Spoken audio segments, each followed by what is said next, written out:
¿Guerra o regulación? Esa es en esencia la gran pregunta que se hace en las sociedades sobre cómo lidiar con las sustancias psicoactivas. Es una de las discusiones de política pública pero más complejas de nuestra era. Y al final del día, todo parece reducirse a dos caminos, dos enfoques que no podrían ser más distintos. Por un lado, una guerra total para eliminar la oferta, y por el otro, un mercado regulado para manejarla. Vamos a explorar qué significa cada una de estas visiones. Para arrancar, es fundamental entender lo que está en juego. Y esta cita, que viene de un análisis sobre la violencia en México, lo pone en blanco y negro. Dice que la violencia deja de tener un papel defensivo y su única función se convierte en producir más violencia. Pensemos en eso un segundo. Es una idea, la verdad, escalofriante. La de un ciclo que se alimenta a sí mismo, una espiral que no para de girar. Bueno, entremos de lleno en este dilema. Y algo importante, esto no es tan simple como una elección moral entre lo bueno y lo malo. Es un reto, súper complejo, con muchas caras.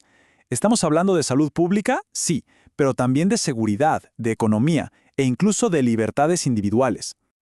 Ok, entonces, cuando hablamos de política de drogas, ¿de qué estamos hablando exactamente?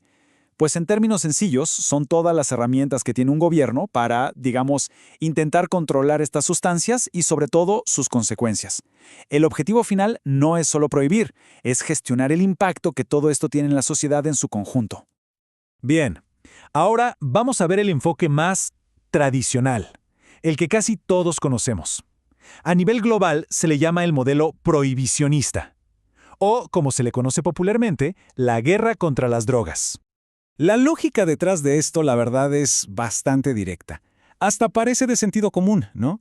La idea es, si logramos detener el flujo de drogas ilegales, si hacemos que simplemente no estén disponibles, pues la gente no podrá consumirlas. Es un ataque frontal, directo a la cadena de suministro. Y aquí la tenemos, esa cadena de suministro que las autoridades intentan romper. Se busca intervenir en cada uno de los eslabones, desde el principio con la erradicación de cultivos, luego la interdicción, o sea, detener los cargamentos en las fronteras, y finalmente, ya en las ciudades, las redadas contra los distribuidores y la venta en la calle. Pero, a ver, ¿qué pasa cuando este enfoque se lleva al extremo y se implementa con toda la fuerza militar?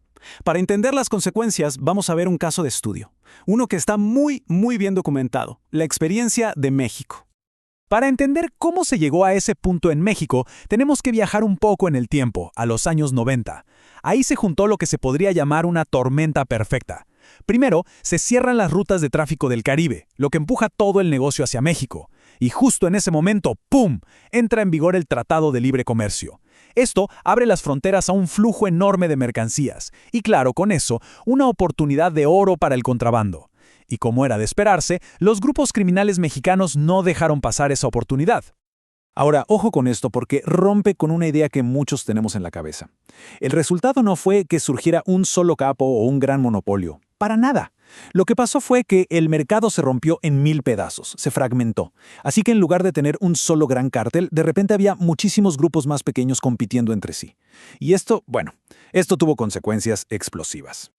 Y aquí están esas consecuencias de las que hablábamos. La estrategia militar para combatir a todos estos grupos fragmentados no solo no contuvo el problema, sino que lo empeoró. Desató una competencia brutal por el control de las rutas y las plazas. Y la violencia ya no era solo por las drogas, sino que se diversificó a otros crímenes. Y volvemos a la cita del principio.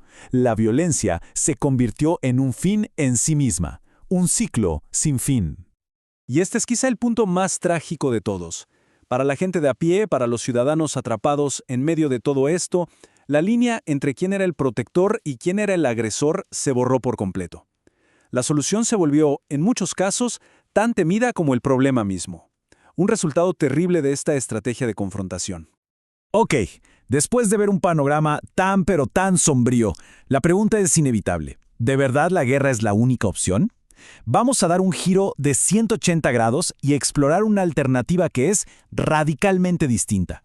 Así que la pregunta está sobre la mesa. Si la prohibición puede terminar en estos ciclos de violencia, entonces, ¿qué otra cosa se puede hacer? ¿Existe otra manera? Y la respuesta podría parecerse a esto. Esta imagen nos muestra un mundo completamente diferente. Esto no es una transacción clandestina en una esquina oscura. Es algo tan normal, tan aburrido como un recibo de compra. Tiene impuestos detallados, un número de licencia, todo está registrado. Esta es la esencia del modelo de regulación. Dejar de tratar esto como una guerra y empezar a tratarlo como una actividad comercial. Una con reglas, claro. Bien, veamos entonces cómo funciona este modelo en la práctica. Vamos a usar como ejemplo el programa de cannabis de Nueva York para entenderlo mejor. 13%. Ese es el número clave. Por cada compra legal de cannabis en Nueva York, se paga un impuesto total del 13%. Y este número no es al azar, ¿eh? Está pensado para generar ingresos importantes, tanto para el Estado como para los gobiernos locales.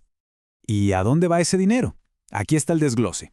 Un 9% va para el Estado y un 4% se queda directamente en la localidad donde se hizo la venta.